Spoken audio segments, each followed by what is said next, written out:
I'm not feeling too well right now. I went out the other night and I think I caught a bug or something. So it's like my throat, my head, my body.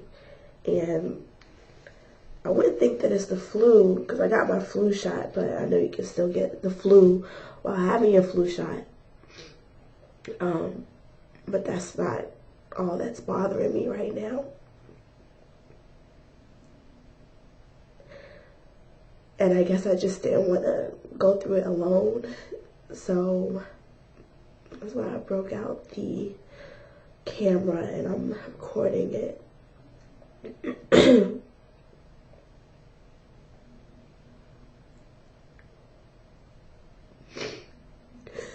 Sometimes I just feel like if I didn't have my children, then I wouldn't have anyone at all.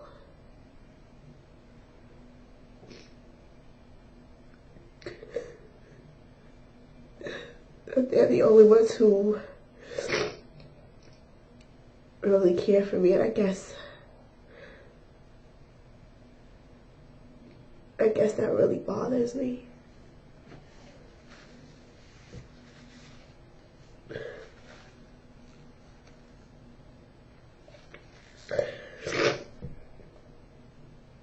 It's like I was raised by my grandmother.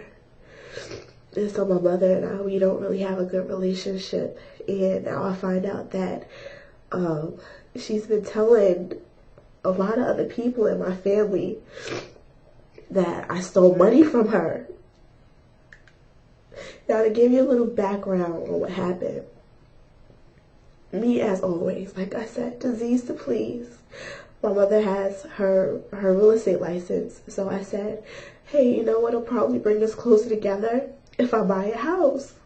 So I bought a house with her as my agent. And of course, no breaks at all. She charges me all fees, and the house is in a different state. So of course, for her to manage the house, she charged me like a certain percentage of the rent every month. No breaks. You know, I was just a regular client to her.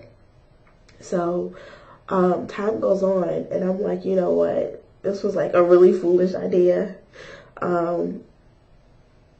It didn't bring us any closer together. I mean, still all the same problems were there. So I said, you know, I don't want the house anymore. I want to sell the house. I kept calling her. She wasn't returning my phone calls. So I got another real estate agent. And this is God's honest truth. And I'm telling it because it's the truth. And I'm tired of people like, I'm tired of like hiding the truth, basically. You know, it's like, no, everything is not roses.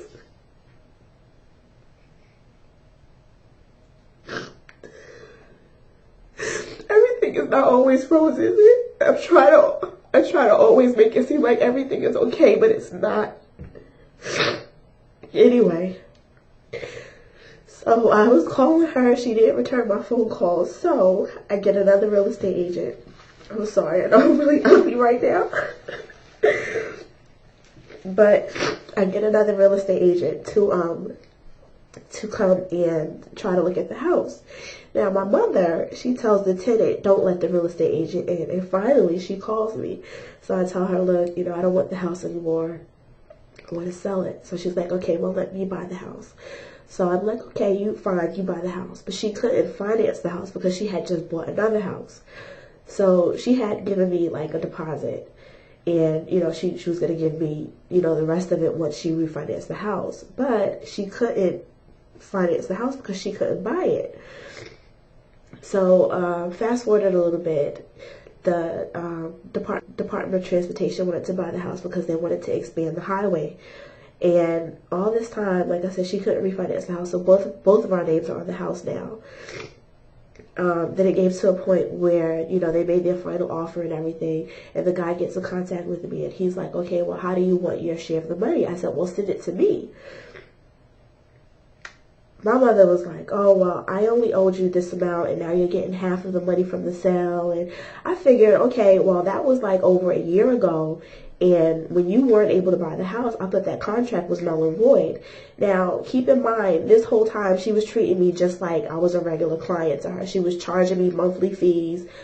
She, like, when she was going to buy the house, she charged me her commission, you know, so it's not like she was giving me any breaks. So I figured, okay, in a regular business deal, when the other person can't hold their part of the bargain, then the contract is null and void. Now, she's like, oh, well, you know, you're cheating me out of my money. Not only is she saying that I cheated her out of the money, but she's going around, excuse me, she's going around, she's telling everybody in the family that I stole money from her. And I never say bad stuff about this one. I never really try to say bad stuff about anyone, because to me, if something's going on between me and you, that's between me and you. That's not for everyone else to know. You know what I mean? But that's not the way she handles her business. Her business is, oh, well, I'm going to badmouth you to everybody so that everybody can know how wrong you are.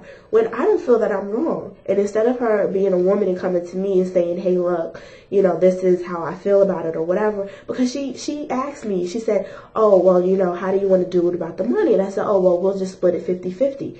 She didn't say anything at that time about if, you know, oh, wait a minute, you shouldn't get 50-50 because of the contract that we had over a year ago. She never said anything like that to me, but she feels fit to go around to everyone else and try to, like, smear my good name. It's like, you know, it's bad enough I don't feel well, but all of this, and, you know, I'm not really a holiday person anyway, but to be sick on Christmas Eve and then have your mother text you basically calling you a thief. I texted her, I said, you know, what do you want for Christmas? I don't want anything from you. Your money can't buy my love. This is my mother, people.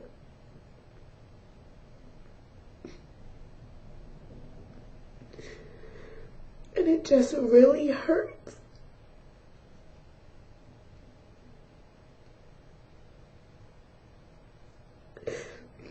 Now I have to kind of wipe the tears away.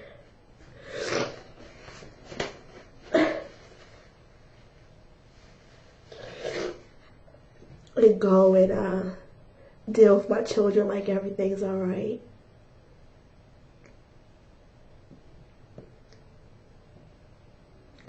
But this is stuff that I usually hold in and go through alone.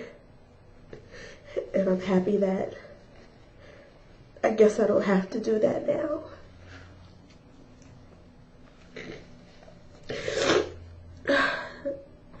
Thank you, YouTube. Love Capone's protege.